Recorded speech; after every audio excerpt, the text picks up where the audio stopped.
Brought down यहाँ पे क्यों आ रहा है, डेबिट पे क्यों आ रहा है? क्योंकि ये हमारा रिसीवेबल है। क्या है हमारा? ऑल कस्टमर्स टोटल अकाउंट है, रिसीवेबल है। रिसीवेबल एसेट है, एसेट डेबिट से बढ़ता है और क्रेडिट से कम होता है। रिसीवेबल एसेट है, एसेट डेबिट से बढ़ता है, क्रेडिट से कम होता है। तो जितनी चीजें इससे हमारा रिसीवेबल बढ़ेगा वो डेबिट पे आएंगी, जिससे चीजें जैसे हमारा क्या वो रिसीवेबल कम होगा क्रेडिट पे आएगी, चाहे। सही है। तो हम लोग यूं इस तरीके से लेके चलेंगे। अब मैं यहाँ पे बात करूँ तो मेरा रिसीवेबल किससे बढ़ेगा? मेरा रिसीवेबल किससे बढ़ जाएगा बेटा? क्रेडिट सेल से। मजीद अगर मैं क्रेडिट, अच्छा एक और चीज इससे पहले, मेरा बैलेंस ब्रॉट डाउन ज्यादातर इधर ही आएगा, हाँ, यानी हमेशा ही समझ लो इधर आएगा डेबिट पे। लेकिन बाज दफा मेरा बैलेंस ब्रॉट डाउन, बाज दफा बैलेंस ब्रॉट डाउन मेरा क्रेडिट पे भी आ सकता है। अगर मेरा बैलेंस ब्रॉट डाउन क्रेडिट पे, इसका मतलब मुझे उल्टा कस्टमर को पैसे देने हैं। मुझे कस्टमर को उल्टा पैसे देने हैं। कैसे हो, अच्छा कब हो सकता है मुझे कस्टमर को पैसे देना है? तो इसके मैंने 3 केस डिस्कस किए थे। थोड़ा सा मैं आपका इनपुट यहाँ पे कम ले रहा हूँ क्योंकि थोड़ा सा टाइम कम है हमारे पास। तो यहाँ पे तो हम लोग ने ये मैंने ऊपर भी लिखे हुए हैं। सही, कब ऐसा हो सकता है मुझे कस्टमर को उल्टा पैसे देने हो? इस देखो, ये जो हमारा जब बैलेंस ब्रॉट डाउन क्रेडिट पे होगा ना, बैलेंस ब्रॉट डाउन क्रेडिट पे होगा, इसका मतलब मुझे, तो इसको हम एबनॉर्मल बैलेंस भी बोलते हैं। और ये 3 रीजन है जो मैं आपको बता रहा हूँ। सही है।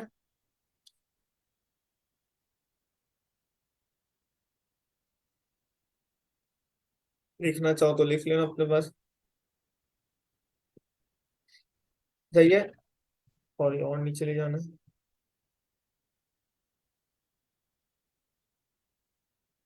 इसको हम एबनॉर्मल बैलेंस क्यों बोलते हैं? कि नॉर्मली हमारा क्रेडिट पे नहीं होना चाहिए ना। इसको हम एबनॉर्मल बैलेंस भी बोलते हैं और माइनर बैलेंस भी बोलते हैं। माइनर का मतलब कि छोटा अमाउंट होगा। बेसिकली होता क्या है कि हमारे 100 कस्टमर, मिसाल के तौर पे 100 कस्टमर, बड़ी कंपनी में 100 कस्टमर कोई बड़ी बात नहीं है। सही है। तो 100 कस्टमर ने, हो सकता है 95 से मुझे पैसे लेने हो या 96 98 से पैसे लेने हो, 2 को पैसे देने हो। तो जिन 2 को पैसे देने वो इधर आ जाएंगे क्रेडिट पे। और कब ऐसा हो सकता है मुझे अपने कस्टमर को उल्टा पैसे देने हो? पहला रीजन क्या लिखा है? Paid more than the required. सही है।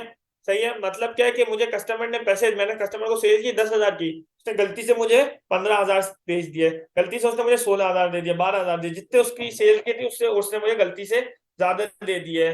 सही है। इसको हम एडवांस के केस में भी आ जाएगा। एडवांस के केस में भी आ सकता है, अलग से लिख लो चलो। एडवांस में अगर कोई कस्टमर मुझे पैसे दे देगा ना, तो वो भी मेरा इधर आ जाएगा। वैसे एडवांस को मैं एडवांस के अकाउंट में डालता हूँ, लेकिन इधर भी डाल सकता हूँ। ठीक है, ये हो गया। अगर फिर एडवांस पेमेंट हो गई। अब दूसरा रीजन क्या है? Goods return after receiving payment. सही है। लेट्स सपोज एक कस्टमर था, उसने मुझसे 5,000 की गुड्स खरीदी। एक कस्टमर था, उसने मुझसे 5,000 की गुड्स खरीदी। लेकिन थोड़े टाइम बाद बेटा क्या हुआ, थोड़े टाइम बाद क्या हुआ कि उसको गुड्स समझ नहीं आया, उसने मुझे गुड्स वापस कर दी। अब जैसे वो मुझे गुड्स वापस कर देगा, तो वो मुझे क्या देगा, मुझे डेबिट नोट देगा कि भाई मुझे पैसे वापसी करो। अभी मैंने उसको पैसे वापस नहीं करे, तो और मुझे गुड्स वापस मिल गए, तो अब मेरी लायबिलिटी कि मुझे उसको पैसे वापस करने हैं, तो वो मेरे फिर इधर आ सकता है। Goods return after receiving payment. ठीक है। तीसरा है डिस्काउंट बहुत ज्यादा दे दिया, डिस्काउंट से बेहतर है आप एडवांस लिख लो। जिसका यानी मैंने जितने पैसे देने थे उस जितने मुझसे ज्यादा मैंने उसको डिस्काउंट दे दिया, डिस्काउंट से बेहतर है एडवांस लिख दो, डिस्काउंट हटा दो।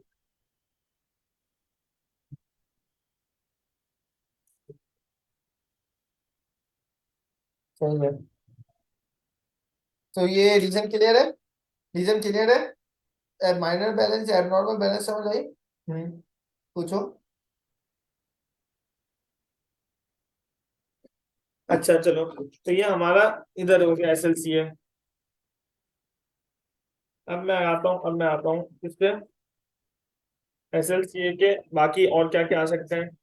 अगर मैं बात करूँ किससे मेरा रिसीवेबल का बैलेंस करेगा बढ़ेगा? Credit sale. अगर मैं मजीद क्रेडिट पे सेल, उधार पे और बेचूंगा, तो मेरा रिसीवेबल और बढ़ेगा ना, मुझे लोगों से और पैसे लेने होंगे कस्टमर से। अच्छा, मुझे पैसे मिल जाएंगे, कैश रिसीव्ड हो जाएगा। कैश रिसीव्ड हो जाएगा बैंक में या कैश में जो भी है।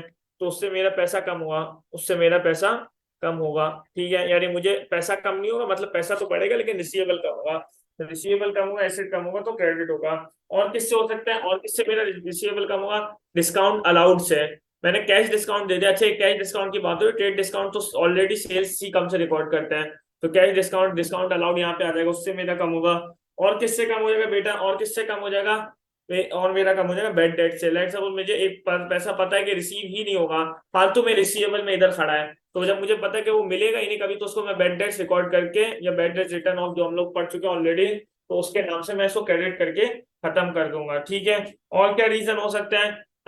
एक और रीजन होता है, मैं बताता हूँ पहले उस पे, उससे पहले मैं क्या बनाता हूँ, इससे पहले एक यहाँ पे लिख लो डिसऑनर्ड चेक। क्या लिख लो? Dishonoured check. जिस अब्दुल्ला, क्या होता है डिसऑनर्ड चेक? हम ऑलरेडी डिस्कस कर चुके हैं। हम्म। क्या होता है चेक। डिसऑनर्ड? हाँ हाँ बोलो, किसी ने आपको दिया।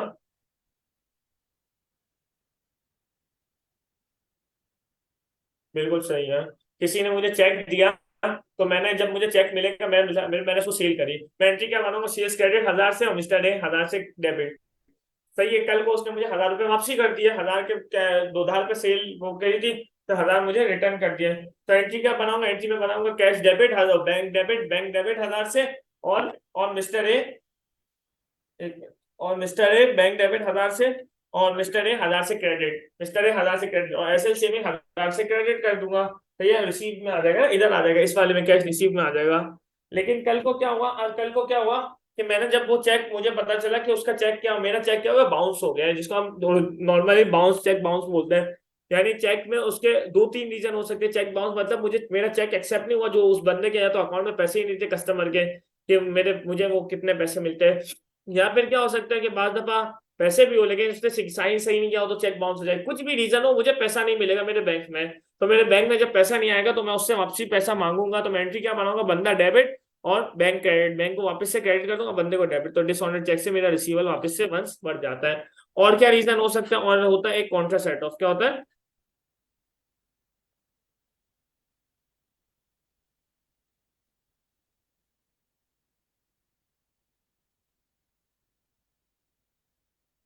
Contra set of. Contra set of क्या होता है कि एक ही बंदा मेरा कस्टमर भी और मेरा सप्लायर भी है, तो मैं कॉन्ट्रा सेट ऑफ की एंट्री बनाता हूँ। मैंने शायद ऊपर लिखा है, तो वहीं से बता देता हूँ। देखो, हाँ शायद लिखा है ये रहा। देखो ये एग्जांपल दी हुई है, पीएलसी भी मैं बताऊंगा। अच्छा ये देखो, कॉन्ट्रैक्ट सेट ऑफ सेंट्रल। अच्छा, एक इंपॉर्टेंट बात लिखी कि कैश सेल्स का कोई ताल्लुक ही नहीं है एसएलसीए से। एसएलसीए का कैश सेल्स या पीएलसी का कैश परचेज से कोई ताल्लुक ही नहीं है, क्योंकि कैश कैश परचेज या कैश सेल्स से कोई कंट्रोल अकाउंट्स का ताल्लुक ही नहीं है। अच्छा, हम बात कर रहे थे डिस्का कॉन्ट्रैक्ट सेट ऑफ, तो कॉन्ट्रैक्ट सेट ऑफ की एग्जांपल दी हुई है, वही एग्जांपल वापस दे देता हूँ। लेट सपोज हमारी कंपनी है टपाल्टी, हमारी कंपनी है टपाल्टी, ठीक है। और हमारे एम्प्लॉयज हैं और हमारे करीब में एक चाय का ढाबा, चाय का एक ढाबा है। तो ये उसको हमने चाय वाले का नाम दे दिया, उसको हमने चाय वाले का नाम दे दिया। तो अच्छा, टपाल टी जो है हमारी जो कंपनी है, साइड एरिया में हमारी एक फैक्ट्री है, और वहाँ चाय का ढाबा वाला बहुत अच्छा है कि वो टपाल की टी इस्तेमाल करता है। ऐसा होता नहीं है। सही है, मिसाल देता हूँ कि वो ब्रांडेड टी इस्तेमाल करता है। और चाय वाले ने क्या किया, चाय वाले ने हमसे कांटेक्ट किया हुआ है कि मैं उसको उधार पे चाय देता हूँ, यानी मैं उसको उधार पे जो पत्ती सप्लाई करता हूँ। सही है, पत्ती सप्लाई करता हूँ मैं उधार पे, ठीक है उसको। और वो मुझे है ना, अच्छा वो, लेकिन मेरे एम्प्लॉयज है। अब मैंने एम्प्लॉयज के लिए सेटअप ये रखा हुआ है कि मैंने बोला कि दिन में 2 दफा मेरे एम्प्लॉयज को, अपने ढाबे वाले और ढाबे वाले को बोले मेरे एम्प्लॉयज को 2 दफा दिन में चाय भी पिलाना। तो एक तरीके से वो मेरा मैं उसको पत्ती सप्लाई करता हूँ, तो मैं सप्लायर हो गया। और एक तरीके से मैं उससे चाय परचेज करता हूँ, तो मैं एक तरीके से उसका कस्टमर हो गया, मैं उसका क्या हो गया, कस्टमर हो गया, ठीक है। तो अब एक ही बंदा सप्लायर भी है, कस्टमर भी है। तो उस केस में हमारी कॉन्ट्रैक्ट सेटअप आता है। कॉन्ट्रैक्ट सेटअप का मतलब क्या है कि साल के दौरान, ये देखो, साल के दौरान मैंने उसको 1 लाख की पत्ती बेची। कितने की पत्ती बेची मैंने? साल के दौरान 1 लाख की मैंने उसको पत्ती बेची। साल के दौरान, महीने के दौरान मिसाल तो 1 लाख की पत्ती बेची। और उसने मेरे एम्प्लॉयज को 20,000 का उसका चाय का बिल बना। और चाय का उसने मुझे 20,000 की पेमेंट करनी है मुझे उसको चाय की। तो अब मैं उसको बोलूंगा बेटा कि अब मैं आपको पहले, चाय वाले, मैं आपको पहले 1 लाख रुपए दूंगा, फिर आप मुझे 20,000 दोगे। इससे अच्छा एक काम करते हैं, मैं 20,000 को क्या कर लेते, सेट ऑफ कर लेते हैं। 20,000 को क्या कर लेते हैं, सेट ऑफ कर लेते हैं। 20,000 को माफ कर लेते हैं, यानी आपको भी मुझे देना है और मैंने भी आपसे लेना है। सही है। और मैंने भी आपको देना है और आपने भी मुझे देना है, तो 20,000 को हम क्या करते हैं, सेट ऑफ कर देते हैं। ठीक है। और 80,000 बाकी आप मुझे दे देना। तो ना, तो मैं क्या करता हूँ, मैं 20,000 की एंट्री से सेट ऑफ बना लेता हूँ। सेट ऑफ, इसको काउंटर सेट ऑफ बोलते हैं। यानी जो पैसे मैं उसके छोड़ूंगा और वो मुझे उसको देने भी, और उसने मुझे देने भी है। तो उससे अच्छा, कॉन्ट्रा सेट ऑफ की दो दो दो हमेशा क्वालिटीज याद रखना। एक तो ये स्मॉलर अमाउंट से आई थी, यानी एक बार अगर मैं बात करूं तो लाख रुपए की भी अमाउंट है और 20,000 की भी है, 80,000 तो बैलेंस बन रहा है ना। तो एक अमाउंट लाख रुपए की, एक अमाउंट 20,000 की है, तो हमेशा छोटी अमाउंट से, क्योंकि सेट ऑफ से छोटी अमाउंट कर सकता हूँ, लाख रुपए सेट ऑफ तो नहीं कर सकता हूँ, सेट ऑफ से 20,000 कर सकता हूँ, तो छोटी अमाउंट से। दूसरा, ये हमेशा बैलेंस को कम करेगी, हमेशा बैलेंस को कम करेगी। बैलेंस को हमेशा कम करने से मुराद क्या है कि यहाँ पे बैलेंस किधर से कम होगा, एसएलसीए में क्रेडिट से बैलेंस कम होता है, एसएलसीए में क्रेडिट से बैलेंस कम होता है। ठीक है, तो हमेशा ये बैलेंस को कम करेगी। पीएलसीए में अगर बात करूं तो पेबल है, तो उसमें डेबिट से कम होता है, तो वो कॉन्ट्रा सेट ऑफ जो इतना यहाँ पे आ रहा है वो इतना ही पीएलसीए में भी डेबिट पे आएगा। तो ये कॉन्ट्रा सेट ऑफ की कहानी थी, क्लियर है? पीएलसीए में वो ऐड होगा ना फिर, अगर इसमें कम होगा नहीं ऐड, नहीं कम होगा, मतलब पीएलसी में ऐड क्यों होगा, डेबिट होगा लेकिन कम करेगा पीएलसी में भी। पर्चे मेरी मेरी पेमेंट भी, पेबल भी कम होगा, मेरा रिसीवेबल भी कम होगा कॉन्ट्रा सेट ऑफ से, रिसीवेबल पेबल दोनों कम होगा ना। सही है। तो ये सब करने के बाद, ये सब करने के बाद मेरे बैलेंस शीट ही आ जाएगा। और बैलेंस शीट भी दोनों आ सकते हैं, नॉर्मल वाला यहाँ पे आएगा क्योंकि ये वाला ज्यादातर ये चाहिए, और बाज दफा इधर भी आ जाएगा, बाज दफा इधर भी आ जाएगा। कोई एक बैलेंस हमें, अगर दो बैलेंस है तो वो जरूरी नहीं है वो हमें एक तो बैलेंस देगा, वरना हम कभी भी ये दूसरा वाला निकाल नहीं सकते हैं। ये जब क्वेश्चन करेंगे तो क्लियर हो जाएगा आपको। सही है, फिर बैलेंस बीडी के सर। बाद बैलेंस बीडी।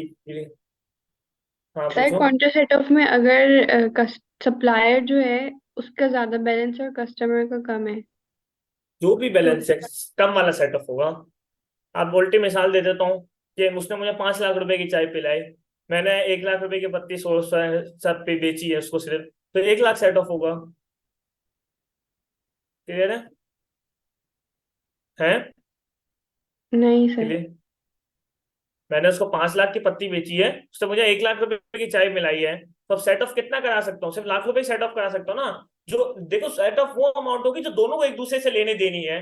5 लाख तो मुझे देने हैं, अब इस केस में उल्टा, अब मुझे 5 लाख देने चाय वाले को। सही है, उसने मुझे सिर्फ लाख रुपए देने हैं, तो 5 लाख बैलेंस एडजस्ट नहीं करा सकता, एडजस्ट सिर्फ लाख रुपए ही करा सकता हूँ ना। 4 लाख तो मुझे कैश उसको देने ही पड़ेंगे ना। ठीक, आगे क्लियर है? समझ। एसएलसी के बाद आ जाओ पीएलसी पे। पीएलसी भी दोनों आ सकते हैं, एबनॉर्मल बैलेंस इधर भी हो सकता है। पीएलसी हमारा ऑल सप्लायर्स अकाउंट है, यानी पेबल है हमारा। पेबल क्रेडिट से बढ़ता है, लाइबिलिटी की क्रेडिट से बढ़ती है, डेबिट से कम होती है।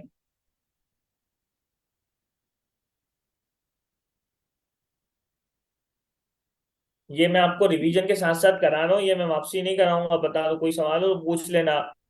इसके बाद डायरेक्ट ईयरली 5 पेपर होंगे, ये मत समझना कि फिर टॉपिकल इसके अलावा वापसी कराऊंगा। सही है। फिर ये हमारा रिसीवेबल पेबल किससे बढ़ेगा, हमारा पेबल किससे बढ़ेगा, तो वो क्रेडिट पाएगा जिस जिस चीज से हमारा पेबल बढ़ेगा। मजीद मैंने क्रेडिट पे परचेज करी, मजीद मैंने क्रेडिट पे परचेज करी, तो उससे मेरा पेबल बढ़ जाएगा। सही है। और किससे बढ़ जाएगा, अगर मेरा कोई डिसऑनर चेक हुआ तो आ जाएगा, अच्छा बढ़ जाएगा। सही है। वैसे वो उसको हम यहाँ पे लिखते नहीं है, यूजुअली आता भी नहीं है। सही है, क्योंकि अपने बारे में पता होता है। अच्छा फिर क्या होता है, फिर इसके अलावा और क्या, डिस्काउंट रिसीव होगा, अगर हमारे हमें डिस्काउंट रिसीव होगा तो उससे मेरा पेबल कम होगा, मुझे डिस्काउंट मिल गया तो हम मुझे पैसे कम देने हैं, या मैंने उसको पेमेंट कर दी। सही है, पेमेंट कर दिया, अगर मैंने उसको पेमेंट कर दी तो उससे भी मेरा रिसीवेबल कम होगा और पेबल कम होगा।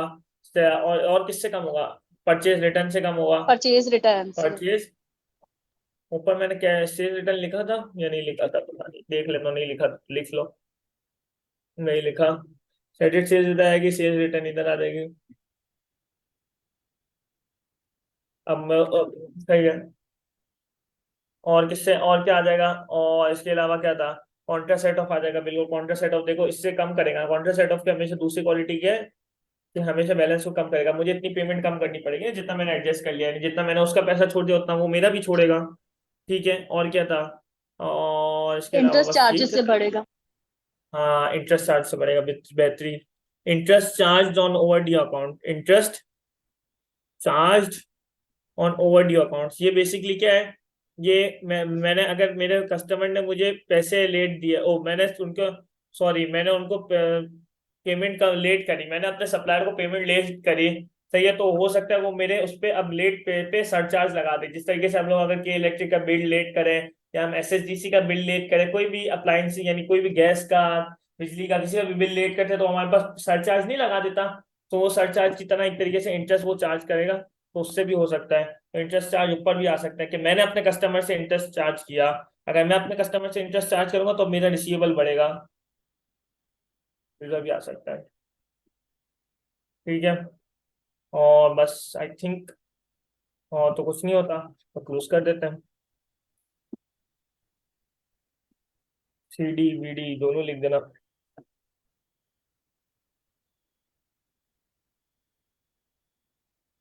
ये वही एबनॉर्मल बैलेंस होगा, और ये वाला नहीं, अब तो डेबिट वाला एबनॉर्मल होगा ना, और रीजंस वही होंगे।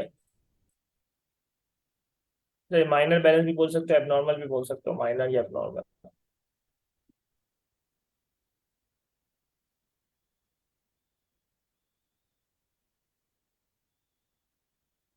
सी डी और बी डी जरूर लिखना बेटा। सही है। तो ये हमारा थ्योरेटिकली हो गया। यहाँ तक किसी को क्वेश्चन है कोई? क्वेश्चन है तो पूछो, वरना मेरा ये पर्पज नहीं है आज का, सिर्फ मैं आगे चलूंगा इससे एक स्टेप। क्वेश्चन है कोई? नहीं। अच्छा। ये हमारे होगा सेल्स लेजर कंट्रोल अकाउंट, और ये परचेज लेजर कंट्रोल अकाउंट। अब हमें क्या बनाना है, हमें क्या बनाना है? अच्छा, कंट्रोल अकाउंट के बारे में एक चीज याद रखना, कि जो बंदा सेल्स लेजर बनाएगा वो सेल्स लेजर कंट्रोल अकाउंट कभी भी नहीं बनाएगा। जो बंदा सेल्स लेजर बनाएगा वो सेल्स लेजर कंट्रोल अकाउंट कभी भी नहीं बनाएगा। अच्छा, क्यों नहीं बनाएगा? क्योंकि एक बंदा जिसने सेल लेजर बनाया वही कंट्रोल अकाउंट बनाएगा, तो वो अपनी गलती अपना फ्रॉड थोड़ी पकड़ेगा। तो या फिर तो वो क्या करेगा, तो वो अलग अलग बंदे बनाते हैं, जो लेजर बनाता है उसके अलग सॉरी अलग बंदा कंट्रोल अकाउंट बनाता है। अब हमारा आज का एजेंडा क्या है, थोड़ा सा आगे चलते हैं। ये तो हमने कंट्रोल अकाउंट्स को रिवाइज किया। अब हमें क्या बनाना है यहाँ पे, ये यहाँ तो ओ लेवल्स में भी था, इतना तो ओ लेवल्स में भी था। सही है। थोड़ा माइनर बैलेंस वाला इतना हिसाब किताब नहीं था, लेकिन वो भी थोड़ा बहुत था। सही है। अब हम आ जाते हैं, हमें बनाना बेसिकली क्या है? अभी मैंने बताया कि हम लोग से कंट्रोल अकाउंट्स क्यों बनाते हैं, मुझे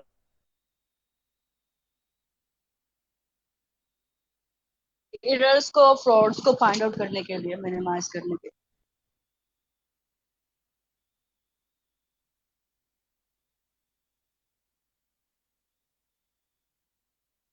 बताइए।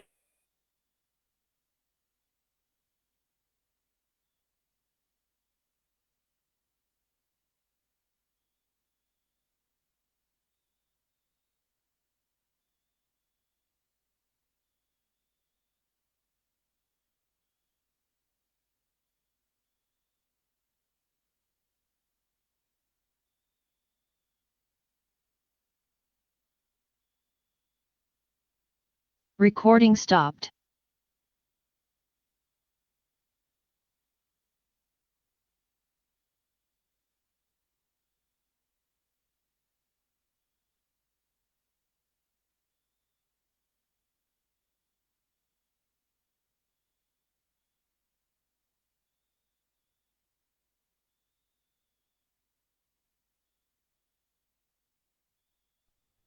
Recording in progress.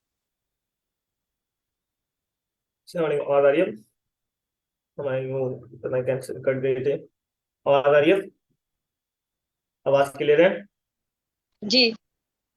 अच्छा, तो हम बात कर रहे थे, हम लोग कंट्रोल अकाउंट्स क्यों बनाते हैं? Why do we need error को कंट्रोल और अकाउंट? फ्रॉड को मिनिमाइज करने के लिए, बिल्कुल। या उनको और फाइंड किससे, करने के लिए। तो किससे चेक करते हैं? कैसे पता चलेगा एरर है या फ्रॉड है? मुझे कैसे पता चलेगा? अमेंडमेंट्स करते हैं। कैसे पता चलेगा मुझे कि एरर है फ्रॉड है? आपने बोला तो कि मैं एरर या फ्रॉड पता करने के लिए, वो तो मैंने भी देख लिया, मैं लिखवा दिया था। मुझे कैसे पता चलेगा कि एरर हुआ है फ्रॉड हुआ है, अब्दुल्ला? सर एक इंटेंशनल होगा और एक मिस्टेक होगी। नहीं नहीं, वो नहीं। मैं पूछता हूँ कि एरर या फ्रॉड कुछ भी है, दोनों में एक ही अभी मैं मान रहा हूँ। सही है, लेकिन पता कैसे चलेगा कि हुआ भी है कि नहीं हुआ? कैसे चेक कर रहा हूँ मैं, कैसे चेक कर रहा हूँ? वो हम्म? सस्पेंस अकाउंट से। नहीं नहीं नहीं नहीं नहीं नहीं, अल्लाह के बंदो, मैं ऐसे चेक कर रहा हूँ। मैं बनाऊंगा, अभी मैंने ऊपर एग्जाम्पल दी ना, मैं सेल्स लेजर बनाता हूँ। सेल्स लेजर बनाता हूँ, उसमें हर कस्टमर का इंडिविजुअल बैलेंस डालता हूँ। सेल्स लेजर का टोटल बैलेंस कितना आ रहा है? 1 से 100 आ रहा है, 1 से 200, 300, 400, टोटल 1000 आ रहा है। एसएलसीए का टोटल बैलेंस भी 1000 आना चाहिए। एसएलसीए का भी टोटल क्लोजिंग 1000 आना चाहिए। अगर नहीं आ रहा तो इसका मतलब फिर क्या है? कोई गलती हुई है, एरर हुआ है या फ्रॉड हुआ है। सही है। तो इस तरीके से पता चलता है जब मेरा एसएलसी और सी और एसएलसी और जेल लेजर मैच नहीं करता, एसएल मैच नहीं करता, तो मैं क्या बोलता हूँ? कोई गलती या फ्रॉड हुआ है। क्लियर है? क्लियर है? जी। अच्छा, तो अब जब बैलेंस मैच नहीं करेगा ना, अभी तो हजार हजार है, लेट सपोज यहाँ पे होता 700, कितना होता? यहाँ पे लेट सपोज 1300 है, यानी मेरे हिसाब से मेरे रिसीवेबल कितने 1300 कंट्रोल अकाउंट्स के हिसाब से है, लेकिन लेजर के हिसाब से हजार है। तो भाई ऐसा क्यों हो रहा है? ये तो मैच करने चाहिए। मैं टोटल पे काम करूं या इंडिविजुअल पे काम करूं, बैलेंस तो मैच करना चाहिए। ऐसा नहीं हो रहा, तो इसकी क्या रीजंस होती हैं? उसके लिए मैं बनाता हूँ रिकंसिलेशन। क्या बनाता हूँ? रिकंसिलेशन। क्या बनाता हूँ बेटा? निकल। रि- एक और जगह रिकंसिलेशन हमने पढ़ी है, कहाँ पे पढ़ी है? बैंक रिकंसिलेशन, बिल्कुल। बैंक रिकंसिलेशन में क्या करता हूँ, जब मेरा बैंक स्टेटमेंट और कैश बुक मैच नहीं करती तो मैं क्या बनाता हूँ? Bank reconciliation. इसी तरीके से जब मेरा सेल्स लेटर और sales ledger control account match नहीं करेगा तो मैं क्या बनाऊंगा? रिकंसिलेशन। किसकी? सेल्स लेटर कंट्रोल अकाउंट की। तो यहाँ पे मैं दो चीजें बनाता हूँ, यहाँ पे मैं दो चीजें बनाता हूँ, सही है? मोर क्या और बना? लेस करके, ऐड और सही। लेस करके। हाँ, लेकिन देखो अब मैं इसमें उधर मैं अपडेटेड कैश बुक बनाता था, अपडेटेड कैश बुक बनाता था, और क्या बनाता था? Bank reconciliation. इसी तरीके से यहाँ पे मैं क्या करूंगा, यहाँ पे मैं क्या करूंगा, यहाँ पे मैं adjusted sales ledger control account का, यहाँ पे मैं बनाऊंगा adjusted sales ledger control account. Sales ledger control account बना रहा हूँ ना, उसी का एक नया, उसी को आगे कंटिन्यू करूंगा, sales ledger control account adjusted, यानी जो है उसमें कोई एडजस्टमेंट अगर होगी तो वो डालनी है। ठीक है। और मैं क्या बनाऊंगा, और बेटा और क्या बनाऊंगा, और मैं बनाऊंगा reconciliation of sales ledger balance, reconciliation of sales ledger balance with sales ledger control account. एक रिकंसिलिएशन भी बनाऊंगा with sales ledger control account. Sales ledger के बैलेंस को, सेल्स लेजर का बैलेंस, सेल्स लेजर तो बेसिकली वो भी टी अकाउंट है। सेल्स लेजर में बहुत सारे टी अकाउंट्स होते हैं, तो उन सबका टोटल करूंगा, उस सबका टोटल करके एक स्टेटमेंट बनाऊंगा। इस तरह के बैंक स्टेटमेंट होती है, एक बैलेंस स्टेट बनाऊंगा। Adjusted sales ledger control account का ओपनिंग कहाँ से आएगा, बैलेंस नोट डाउन कहाँ से आएगा? जो हमारे कंट्रोल अकाउंट का क्लोजिंग होगा, ऐसा ही है। जो एडजस्टेड सेल्स कंट्रोल अकाउंट का ओपनिंग कहाँ से आएगा? जो मेरा कंट्रोल अकाउंट का क्लोजिंग है, कंट्रोल अकाउंट का क्लोजिंग यहाँ पे आ जाएगा। अभी मैंने एसएलसीए बनाया ना, एसएलसीए का क्लोजिंग, एडजस्टेड एसएलसीए का ओपनिंग बनेगा। बैंक रिकंसिलेशन अगर मैं याद दिलाऊं, बैंक रिकंसिलेशन में बेटा क्या होता था? कैश बुक बनाता था, कैश बुक का जो क्लोजिंग होता था उससे मैं स्टार्ट क्या करता था, अपनी क्या स्टार्ट करता था? Updated cash book. ऐसा ही करता था, यस और नो? ऐसा ही करता था, सही है। अपडेटेड कैश बुक का ओपनिंग वही आता था जो कैश बुक का क्लोजिंग होता था। इसी तरीके से जो मेरा सेल लेजर कंट्रोल अकाउंट का क्लोजिंग है उससे मैं adjusted sale ledger control account का ओपनिंग करता था। इसी तरीके से मैं जब बैंक रिकंसिलेशन का ओपनिंग लेता था वो कहां से लेता था? बताओ मुझे, बैंक रिकंसिलेशन का ओपनिंग कहां से लेता था? है? कैश बुक नहीं, बैंक स्टेटमेंट का क्लोजिंग से ना, बैंक स्टेटमेंट के क्लोजिंग से बैंक रिकंसिलेशन का ओपनिंग लेता था। इसी तरीके से सेल्स लेजर का जो बैलेंस होगा, जिस तरीके से अभी मैंने सबका अलग अलग 100 200 300 400 करके हजार आया ना, तो इन सबका बैलेंस का जो टोटल होगा, जो सेल लेजर का टोटल होगा वो इधर आएगा। उससे ओपनिंग लूंगा, उससे क्या लूंगा? उससे ओपनिंग लूंगा। तो मैं यहाँ पे लिख देता हूँ balance as per sales ledger, balance उसका ओपनिंग, उससे ओपनिंग आएगा balance as per sales ledger. और ये क्या आएगा? Balance as per sales ledger control account. ठीक है, ये balance as per sales ledger control account हो गया, balance as per sales ledger. अब इसका क्लोजिंग और इसका क्लोजिंग मैच करेगा तो ओके की रिपोर्ट है, तो हमारी रिकंसिलिएशन टाई है। इसका क्लोजिंग और इसका क्लोजिंग अगर मैच कर रहा है, ये सेल लेजर का स्टार्ट है और ये कंट्रोल अकाउंट का स्टार्ट है, अगर ये मैच कर रहा है तो इसका मतलब ओके की रिपोर्ट है। अगर नहीं मैच कर रहा तो कोई गलती है, अभी भी हमारी रिकंसिलिएशन सही नहीं बनी है। तो इसके लिए बहुत इजी है, बहुत इजी है। सिर्फ 3 स्टेप्स याद रखने। कितने स्टेप्स याद रखने? 3 स्टेप्स। वो 3 स्टेप्स मैं यहाँ पे लिख रहा हूँ। पहला स्टेप क्या है? यहाँ तो गलती पता है कहाँ हुई होगी? कस्टमर के इंडिविजुअल अकाउंट में गलती हुई होगी। कहाँ पे गलती हुई होगी? कस्टमर के इंडिविजुअल अकाउंट में। मतलब क्या? कस्टमर का इंडिविजुअल अकाउंट कहाँ बनाता हूँ? अभी मैंने बताया कस्टमर का इंडिविजुअल अकाउंट कहाँ बनाता हूँ? एसएलसीए में, सेल्स लेजर में। कहाँ पे बनाता हूँ? Sales laser. सेल्स लेजर में ऐसे बनाता हूँ ना, बिल्कुल। तो या तो कस्टमर के इंडिविजुअल अकाउंट में गलती हुई है, मिसाल के तौर पे मिस्टर अली था, मिस्टर अली, उसके अकाउंट में गलती कर दी मैंने, एक उसने मुझे पैसे दिए थे तो मैं रिकॉर्ड करना भूल गया, सही है, उसके अकाउंट में, तो या तो उधर गलती हुई होगी। तो अगर तो कस्टमर के इंडिविजुअल अकाउंट में गलती हुई है ना, कस्टमर के इंडिविजुअल अकाउंट में गलती हुई है, तो चूंकि वो गलती सेल्स लेजर की गलती है, तो वो सही भी कहाँ करेंगे, रिकंसिलेशन ऑफ सेल्स लेजर में, वो सही भी कहाँ करेंगे, रिकंसिलेशन ऑफ सेल्स लेजर में। अगर गलती कस्टमर के इंडिविजुअल अकाउंट में हुई है तो सही भी कहाँ पे होगी, sales reconciliation of sales ledger balance में, ठीक है। दूसरी गलती क्या हो सकती है, दूसरी गलती बेटा क्या हो सकती है, दूसरी गलती हो सकती है जनरल या कंट्रोल अकाउंट्स में, जनरल और कंट्रोल अकाउंट में। जनरल जिसको हम डे बुक बोलते हैं, जनरल जिसको हम डे बुक बोलते हैं। देखो डे बुक्स का टोटल कहाँ पे जाता है बेटा, डे बुक्स हम बनाते हैं, डे बुक्स नहीं बनाते, ABCD 4 बंदे आते हैं, फिर कस्टमर आता है, फिर इनवॉइस आती है, डे बुक्स में याद दिलाओ थोड़ा सा, 5 डे बुक्स याद दिलाओ, मुझे पता है कि वो बचपन में पढ़ते थे, 55 की उम्र है, याद नहीं होगा। डेट आ जाती थी, लेट सपोज फर्स्ट 3 जी। 22 23, फिर आ जाती 1 3 23, सही है। और कस्टमर नेम आता था, सही है, कस्टमर नेम जैसे लेट सपोज अली आ गया, अनस आ गया, ठीक है। फिर यहाँ पे इनवॉइस नंबर आता था, सही है, 001 हो गया, 002 हो गया। फिर यहाँ पे क्या आता था इनवॉइस नंबर के बाद, फोलियो वोलियो छोड़ दो, फोलियो हमारा आता था ऐसे, फिर अमाउंट लिख दो डायरेक्ट, चलो वो अमाउंट आ गई। अमाउंट में क्या लिखिए, लेट सपोज जैसे 500 है और इसकी 300 है, तो टोटल हमारा कितना हो गया, 800। ऐसे तो अभी तो 2 कस्टमर की एग्जाम्पल के 10 कस्टमर भी हो सकते हैं, तो ये इसका टोटल कहाँ जाता था, टोटल कहाँ जाता था, इसका टोटल हमारा कहाँ जाता है बेटा, ये टोटल क्रेडिट से, इससे हमें टोटल क्रेडिट सेल्स पता चलती है, इससे हमें क्या पता चलती है, टोटल क्रेडिट सेल्स, ये हमारे जनरल लेजर में जाता था, तो ये हमारे जनरल लेजर में जाता था, ऐसा ही है। तो जब हम लोग SLCA बनाते हैं ना, SLCA, तो उसमें टोटल क्रेडिट सेल्स भी कहाँ से आती है, यहीं से आती है, टोटल क्रेडिट सेल्स डालते हैं ना हम, ये रही SLCA में, हम टोटल क्रेडिट सेल्स डाल लें कि नहीं डाल रहे, डाल लें, ये रही। तो SLCA में क्रेडिट सेल्स जो डालते हैं ना, वो बेसिकली हर बंदे को अलग अलग जाके नहीं देखना, वो हमारी कहाँ से आती है, ये हमारी आती कहाँ से, ये हमारी डे बुक से आती है। कौन सी डे बुक से, सेल्स डे बुक से, जिसको हम सेल्स जर्नल भी बोलते हैं, सेल्स डे बुक भी बोलते हैं और सेल्स जर्नल भी बोलते हैं। तो अगर तो सेल्स जर्नल या सेल्स डे बुक में गलती करूंगा तो गलती कहाँ पे जाएगी, उस गलती का इम्पैक्ट कहाँ पे जाएगा बेटा, साथ साथ बोलो, याद नहीं रहेगा वरना।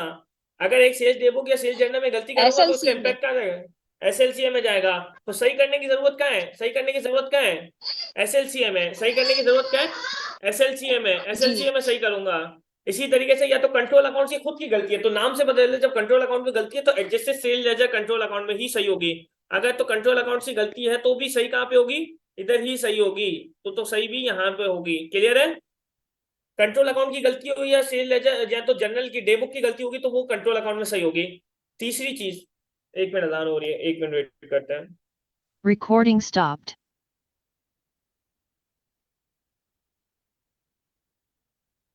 Recording in progress. अच्छा ये मीटिंग खत्म हो रही है, आप लोग न्यू मीटिंग ज्वाइन करो, इतनी देर में अजान हो जाए, सही है, आप न्यू मीटिंग ज्वाइन करो। Record.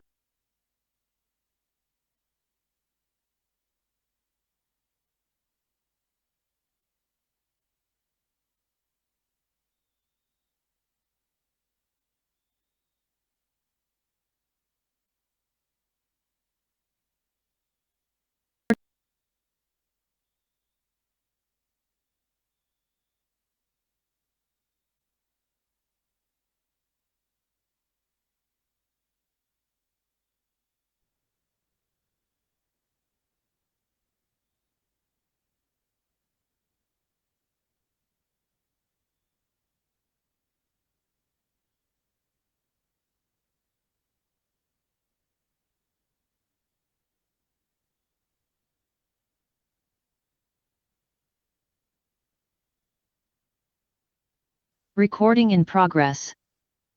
अच्छा तो हमने क्या बात की कि या तो मेरी गलती कस्टमर के इंडिविजुअल अकाउंट में होगी, अगर कस्टमर के इंडिविजुअल अकाउंट में गलती होगी तो हमारी गलती कहाँ पे सही होगी, रिकंसिलिएशन और sale ledger balance with sale ledger control account में, यानी जो रिकंसिलिएशन स्टेटमेंट बन रही है उसमें सही होगी। अगर तो कस्टमर के इंडिविजुअल अकाउंट में गलती नहीं है, गलती किसमें है, या तो डे बुक्स में गलती है या कंट्रोल अकाउंट में गलती है, तो गलती यहाँ पे सही होगी, गलती सही भी होगी adjusted sale ledger control account में। बाकी ने अभी तक क्यों ज्वाइन नहीं किया, 1 मिनट।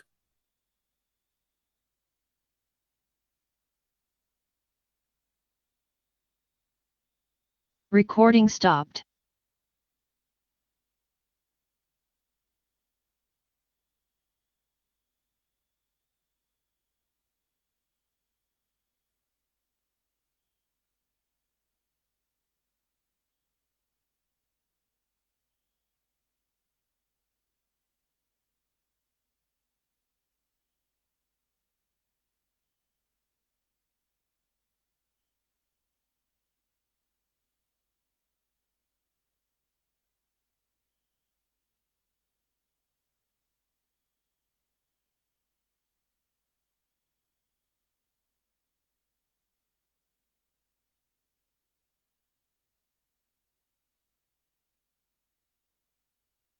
Recording in progress. बेटा रिजॉइन जल्दी क्या करो, इतना लेट नहीं क्या करो। अच्छा, दो गलती हमने देख ली। यहाँ तीसरी गलती पता है किस तरीके की गलती होगी? या तो दोनों की गलती होगी, हो सकता है कोई गलती ऐसी हो कि दोनों दोनों जगह पे गलती हो। यानी एक एंट्री को रिकॉर्ड ही नहीं किया, एक एंट्री सरे से रिकॉर्ड ही नहीं हुई, ना तो वो डे बुक में रिकॉर्ड हुई है, ना वो कस्टमर के इंडिविजुअल अकाउंट में रिकॉर्ड हुई है। एक गलती, राइट, सपोज एक एंट्री थी वो हमने डे बुक्स में भी रिकॉर्ड नहीं की और कस्टमर के इंडिविजुअल अकाउंट में भी रिकॉर्ड नहीं की। तो हो सकता है कोई गलती दोनों जगह की हो। तो अगर दोनों जगह की गलती सही होगी, दोनों जगह की होगी, तो इसका इम्पैक्ट भी दोनों जगह पे आएगा। तो वन बेसिकली रेफर कर रहा है कि गलती अगर इंडिविजुअल अकाउंट में तो रिकंसिलिएशन में सही होगी। टू रेफर कर रहा है कि अगर गलती डे बुक या जनरल जिसको हम बोलते हैं कंट्रोल अकाउंट में होगी तो सही भी कहाँ होगी, sales ledger adjust sales ledger control account में। अगर दोनों जगह की गलती होगी तो सही भी कहाँ होगी, दोनों जगह पे जाके सही होगी। ये तो हमने थ्योरेटिकली पढ़ लिया, मुझे पता है इससे हमें कुछ भी इतना ज्यादा क्लियर नहीं होगा। हम इसका एक क्वेश्चन देखते हैं जल्दी से, नमाज का भी टाइम हो गया है, तो हम लोग जल्दी से इसका एक सवाल देखते हैं। ये अपने पास निकाल लो, अगर आपके बुक है तो अपने पास भले उसमें भी निकाल लो। ये है मई जून 21-23, मई जून 21-23 क्वेश्चन 2।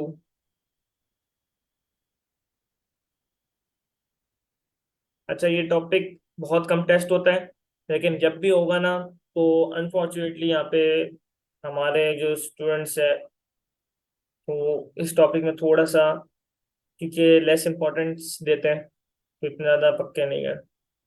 तो छोड़ के कुछ भी नहीं जाता, अपने जब 100% इंशाल्लाह कवरेज करनी है, टाइम भी है, तो फिर कोई रिस्क नहीं लेना ना। ये वर्थ टेकिंग ना हो, वर्थ टेकिंग रिस्क लेना चाहिए।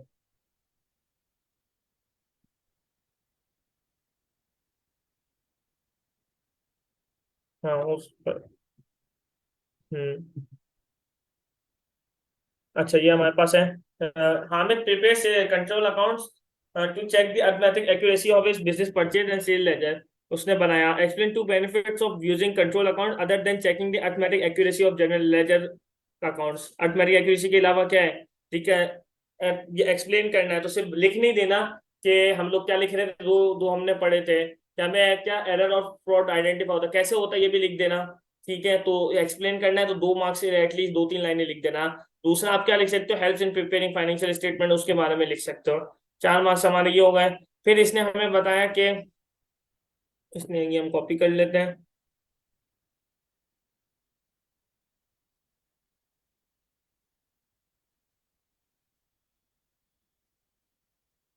हमें इसने पहले एसएलसी बना के दिखाया, नॉर्मल वाला इसने हमसे बनवाया है। फिर उसके बाद नॉर्मल वाले के बाद उसने मुझसे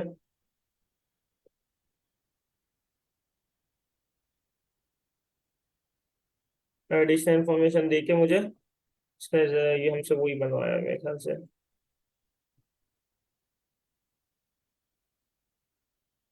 हाँ देखो, इसने मुझे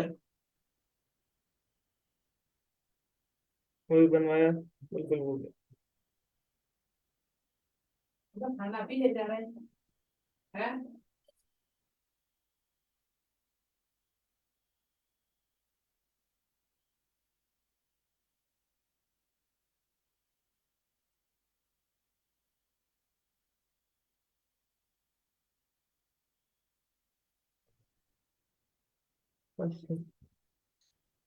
और क्या कॉपी करना चाहो?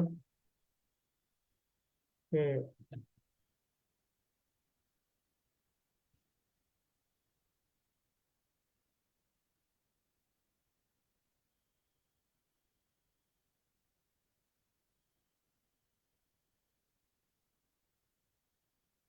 चलो दो दो कॉपी हुई, एक चीज, चलो खैर।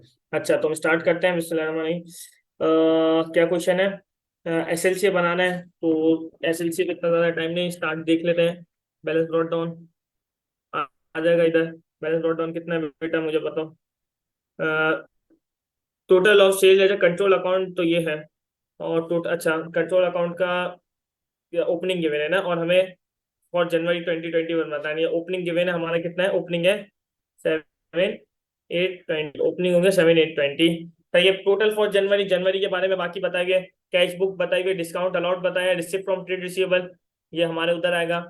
पहले हम लोग को अच्छा, सेल्स जर्नल का टोटल, सेल्स जर्नल का टोटल अभी मैंने बताया, हमारे सेल्स जर्नल के टोटल से हमारे क्या पता चलती है, टोटल क्रेडिट सेल्स पता चलती है। क्रेडिट सेल्स अभी मैंने ऊपर बताया ना, सेल जाने के टोटल से हमें क्या पता चलती है, क्रेडिट सेल्स। तो क्रेडिट सेल्स आ गई, कितनी है क्रेडिट सेल्स, कितनी है बेटा, ये रही 18,440, उससे मेरा रिसीवेबल बढ़ेगा। और सेल्स रिटर्न कितनी है, सो रिटर्न इनवर्स भी बोल सकता हूँ, सेल रिटर्न भी बोल सकता हूँ। रिटर्न इनवर्स लिखना बेहतर है, चलो अब ये लिख दिया। सही है। और क्या है, सेल रिटर्न जनरल से हमें पता चल गई। Contra entries, contra entry, contra set off आ गया। कॉन्ट्रा सेट ऑफ मेरा कितना है, कॉन्ट्रा सेट ऑफ है 890, 893। ठीक है। रिसिप्ट कितने, रिसिप्ट कितने, रिसिप्ट फ्रॉम ट्रेड रिसीवेबल, ये रहे रिसिप्ट, उससे मेरा रिसीवेबल कम हो जाएगा। जितने पैसे मिलेगा उतने आप कम लेना है, 16,230, 16,230। सही है। और डिस्काउंट दे दिया 430 का, डिस्काउंट रिसीव, जो डिस्काउंट अलाउड है, कितने का डिस्काउंट दिया, 430 का। तो ये मैंने डिस्काउंट दे दिया। और मैं बात करूँ, बस ये हमारा आ गया। तो मुझे क्लोजिंग बता दो बेटा, जल्दी से मुझे क्लोजिंग बता दो कितना है। कैलकुलेटर उठाओ, इसका 6260 नहीं आ सकता। 32, 32, 60, 32260, 32260, 362, सही है, 36260, 36260। CD बताओ, इसमें कोई एबनॉर्मल बैलेंस नहीं है। 18400। वैसे ये 18400, 18,400। BD भी लिखना जरूरी है। 18,400, इसने बोला नहीं BD के, इसने वेडिंग राउंड। अच्छा, ये हमारा हो गया। अब इसने मुझे एरर्स बताए हुए और मुझे बोला है, इसने मुझे उसका, अच्छा हमारे लेजर के हिसाब से कितना बैलेंस आ रहा है, लेजर के हिसाब से आ रहा है ये 12,860। कंट्रोल अकाउंट के हिसाब से आ रहा है 14,800। मैच नहीं है तभी रिकंसिलेशन बन रही है। सही है, मैच नहीं है तभी रिकंसिलेशन बन रही है। अच्छा नहीं नहीं, ये तो ये सेल्स ऊपर सेल लेजर मांगा था, नीचे कंट्रोल अकाउंट से कहानी, इसने गेम ही उलट कर दिया है। अच्छा, इसने हमसे नॉर्मल सेल लेजर बनवाया, लेकिन नीचे सही कौन सा करवाया, नीचे सही कौन सा करवाया, परचेज लेजर। नीचे सही इसने रिकंसिलेशन किसकी मांगी, परचेज लेजर। ये तो यहाँ से क्वेश्चन अलग है, हाँ ये कंफ्यूज मत होना, क्वेश्चन यहाँ से अलग है। पढ़ लेते हैं। इसने मुझे कंट्रोल अकाउंट का क्लोजिंग, कंट्रोल अकाउंट का स्टार्ट किया, कंट्रोल अकाउंट का क्या है, correction of purchase ledger, control account balance कितना है, 12,980। अच्छा, इसने इत्तेफाक से इसने कंट्रोल अकाउंट्स को भी स्टेटमेंट के फॉर्म में दे दिया, डेबिट क्रेडिट के बजाय, और परचेज लेजर का बैलेंस भी इसने दे दिया। अब हमें दोनों सही करना है, दोनों सही करना है। सही है, दोनों क्लोजिंग मैच है तो ओके की रिपोर्ट है।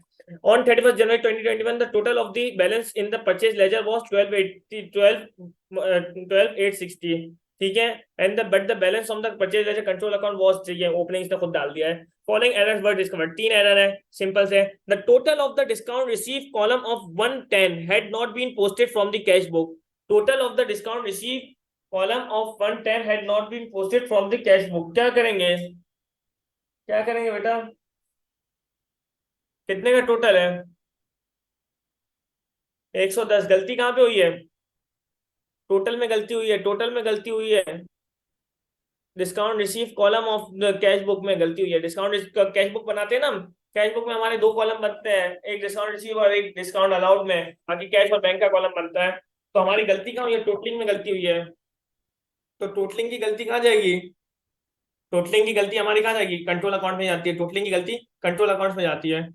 ठीक है, तो कितने कितनी यानी टोटलिंग की गलती मेरी कंट्रोल अकाउंट में आती है, क्योंकि ये भी कैश बुक भी हमारी डे बुक है, कैश बुक भी हमारी क्या है, डे बुक है। और जनरल का मैंने क्या बोला था, जनरल्स के जितने भी एरर वो कहाँ जाते हैं, ऊपर देखा हो जनरल के एरर्स, थोड़ा सा कॉन्सेप्ट में चल रहा है, जनरल के एरर्स कहाँ जाते हैं, ये लिखा हुआ है, कहाँ जाते हैं जनरल के एरर, कहाँ दिखा हुआ है, 1 2 2 कहाँ पे लिखा है, एडजस्टेड सेल एज कंट्रोल अकाउंट में जाते हैं कि नहीं जाते, एडजस्टेड सेल एज कंट्रोल अकाउंट में जाते हैं। तो इसको कहाँ डालोगे, ये परचेज एडजस्टेड सेल एज बनाया ना, करेक्शन ऑफ सेल एज कंट्रोल अकाउंट का बैलेंस। तो कितने का है, ओवर स्टेट हुआ, अंडर स्टेट हुआ है, तो गलती हम लोग का कंट्रोल अकाउंट में सही करेंगे। इसने इधर भी टी अकाउंट नहीं मांगा, थोड़ा, इसलिए आप लोग कंफ्यूज हो जाओगे। अच्छा, had not been posted from the cash book, post ही नहीं किया। डिस्काउंट रिसीव तो 110, 110 पोस्ट कर देंगे। डिस्काउंट रिसीव जब डालेंगे, डिस्काउंट रिसीव डालेंगे तो पीएलसी बढ़ेगा कम होगा, मेरा पेबल बढ़ेगा कम होगा, डिस्काउंट रिसीव से बेटा, डिस्काउंट रिसीव से पेबल बढ़ेगा कम होगा, बढ़ेगा। क्यों बढ़ेगा, मुझे 1,000 रुपए देने हैं, मुझे 100 का डिस्काउंट मिल गया, तो मुझे अब 900 देने पड़ेंगे ना, 1,000 रुपए देने थे, 100 का डिस्काउंट मिल गया, तो रिसीव मेरा पेबल कम होगा ना। अच्छा, पहले तो ये समझ आई कि इधर क्यों डाला, पीएलसीए में क्यों डाला, क्योंकि ये डे बुक की गलती है, डे बुक की गलती अभी मैंने बताया, जनरल ये डे बुक की गलती कहाँ पे जाती है, ये देखो जनरल डेबू की गलती कहाँ रहेगी, एडजस्टेड सेल एज ए कंट्रोल अकाउंट में, तो एडजस्टेड सेल एज ए कंट्रोल अकाउंट में मैंने डाल दी। और चूंकि डिस्काउंट रिसीव पोस्ट नहीं होता, डिस्काउंट रिसीव डालूंगा तो उससे मेरा मेरा पेबल कम होगा, मुझे अब पेमेंट कम करनी पड़ेगी 110 की। क्लियर है? अब आगे चलते हैं, ये पहली गलती हुई। दूसरी गलती को देखते हैं। द टोटल, अच्छा दूसरी गलती क्या है? दूसरी गलती है द टोटल ऑफ द, क्या लिखा मैं, हाँ, the total of the purchase return journal had been over stated by 250। अब ये गलती क्या हुई है, फिर से जनरल में गलती हुई है, फिर से गलती क्या हुई है, जनरल में, और had been over stated by 250। तो परचेज रिटर्न भी मैंने ओवर स्टेट कर दिया 250 से, परचेज रिटर्न भी 250 से ओवर स्टेट कर दिया है। तो यानी ओवर स्टेट कर दिया, यानी परचेज रिटर्न मुझे क्या करना है बेटा, परचेज रिटर्न क्या करना है, ओवर स्टेट कर दिया तो मुझे कम करना है ना, 250 से बढ़ा दिया है, परचेज रिटर्न में 250 से बढ़ा दिया, तो सही करने के लिए 250 से परचेज रिटर्न कम करूंगा, परचेज रिटर्न कम करूंगा तो मेरा पेबल बढ़ेगा कम होगा। वापसी बता रहा हूं, देखो परचेज रिटर्न मेरी 250 से ओवर स्टेट है, मतलब मैंने परचेज रिटर्न ज्यादा रिकॉर्ड कर दिया परचेज रिटर्न, अब मुझे परचेज रिटर्न कम करनी है। जब परचेज रिटर्न कम करूंगा तो मेरा पेबल बढ़ेगा कम होगा। परचेज रिटर्न कम कहाँ आती है, कंट्रोल अकाउंट। देखो वापसी बताता हूँ, कंट्रोल अकाउंट में परचेज रिटर्न कहाँ आती है मुझे बताओ, पीएलसी बनाया था ना मैंने, ये रहा। परचेज रिटर्न कहाँ आती है, कम करती है बैलेंस। परचेज रिटर्न से मेरा पेबल कम होता है, परचेज रिटर्न से मेरा पेबल कम होता है, परचेज रिटर्न से मेरा पेबल कम हो, जितनी मेरी परचेज रिटर्न ज्यादा होगी उतना मेरा पेबल कम होगा, जितनी मेरी परचेज रिटर्न ज्यादा होगी उतना मेरा पेबल कम होगा। अब मैं परचेज रिटर्न बढ़ा नहीं रहा कि मेरा पेबल कम होगा, परचेज रिटर्न कम कर रहा हूं तो मेरा पेबल क्या होगा, बढ़ेगा। परचेज रिटर्न में क्या कर रहा हूँ, कम कर रहा हूँ तो मेरा पेबल बढ़ेगा, यानी मैं बोला मैंने माल कम वापस किया है, मुझे लग रहा था मैंने 1000 का माल वापस किया, लेकिन मैंने एक्चुअल में माल 750 का वापस किया था, 750 का वापस किया था। तो अब मुझे 250 मजीद देने पड़ेंगे, 250 मुझे मजीद देने पड़ेंगे। परचेज रिटर्न कम करूंगा तो मैं पेबल बढ़ाऊंगा। सही है? ये हो गई दो गलती। तीसरी गलती में आ जाते हैं, interest of 130 charge by supplier because of an overdue balance, because of an overdue balance had been debited to the supplier's account. मैंने इंटरेस्ट 130 का इंटरेस्ट था, 130 का इंटरेस्ट था जो सप्लायर ने मुझ पर चार्ज किया ओवर ड्यू बैलेंस पे, उसको मैंने गलती से क्या कर दिया, सप्लायर के अकाउंट में डाल दिया। क्या कर दिया, सप्लायर के अकाउंट में गलती है। पहली बात ये गलती कहाँ की है मैंने, गलती किसके अकाउंट में करी है, सप्लायर के अकाउंट में करी है कि नहीं करी, सप्लायर के इंडिविजुअल अकाउंट में गलती करी है कि नहीं करी, तो लिखा हुआ है सप्लायर के अकाउंट में, इंडिविजुअल अकाउंट में गलती करी है, इंडिविजुअल अकाउंट में गलती करी है, तो सही कहाँ करूंगा, सही क्या करूंगा, लेजर में, लेजर में, बिल्कुल लेजर में करूंगा। पहली बात बिल्कुल सही बोली, लेजर में करूंगा। और मैंने 130 से इंटरेस्ट मुझे चार्ज किया था, तो पेबल मेरा बढ़ेगा कम होगा, 30 इंटरेस्ट चार्ज करेगा वो मुझ पे ओवर ड्यू पे, तो पेबल बढ़ेगा कम होगा, बढ़ेगा बिल्कुल बढ़ेगा। ओवर ड्यू बैलेंस पे अगर इंटरेस्ट चार्ज होगा तो मुझे 1 लाख की जगह 1,10,000 देने पड़ेंगे, 1,05,000 देने पड़ेंगे, तो इंटरेस्ट बढ़ेगा। लेकिन मैंने गलती, और इंटरेस्ट बढ़ेगा तो क्रेडिट होना चाहिए था, ओ पेबल बढ़ता तो क्रेडिट होना चाहिए, गलती से मैंने क्या कर दिया, डेबिट कर दिया, गलती से मैंने क्या कर दिया, मैंने 130 से उल्टा पेबल कम कर दिया। तो सही करने के लिए क्या करूंगा, कोई मुझे बताएगा। बेहतरीन बेहतरीन, 260 से रिवर्स करूंगा, क्यों, क्योंकि 130 से तो पहले मैं इसको वापस से क्रेडिट करूंगा तो डेबिट का इंपैक्ट खत्म होगा, फिर 130 से बुक करूंगा। तो 260 से क्या करूंगा बेटा, 260 से क्या करूंगा, मैं अपना पेबल कम करूंगा, मैं क्या करूंगा अपना, सॉरी, अपना पेबल बढ़ाऊंगा, अपना पेबल 260 से बढ़ाऊंगा, बढ़ाऊंगा ना, क्योंकि मैंने डेबिट कर दिया था, कम कर दिया था 130 से, मैंने पेबल उल्टा कम कर दिया था, तो अब मैं 260 से उल्टा बढ़ाऊंगा, तो मैं यहाँ पे 260 से बढ़ा दो। क्या लिख दो, इंटरेस्ट चार्ज, टोटल करो दोनों का मैच है कि नहीं, देखते हैं। 13,120 इसका क्या है, यही होगा इंशाल्लाह। करो क्या है, यही आ रहा है, यहाँ अगर 260 फर्क है ना, 13,120 आ रहा है बेटा, क्या हो गया, यही आ रहा है 13,120 ही आ रहा है इसका भी। 12,860 प्लस 260 क्या होता है, 13,120 है, मैच है। नीचे वाला भी चेक कर देता हूँ, मैच है, मैच नहीं, 130 थी, नहीं नहीं, ये 12,89980 है, 890 नहीं है, मैच है दोनों। क्लियर है? तो ये हमारा क्वेश्चन खत्म हो गया, इसके अलावा भी इसके एक दो क्वेश्चन मेरे पास मौजूद है, वो मैं इंशाल्लाह आपको भेज दूंगा। नमाज का टाइम हो गया, 1-2 मिनट ऊपर ही होगा, चलो हम यहाँ पे ऑफ करते हैं, कोई क्वेश्चन उससे व्हाट्सएप कर लेना, अभी रुक नहीं सकता है, सही है। अस्सलाम वालेकुम। इंशाल्लाह A2 में भी पूछ सकते हो। सही है शिमला आपके लिए और टिक आपके लिए। अस्सलाम वालेकुम। Record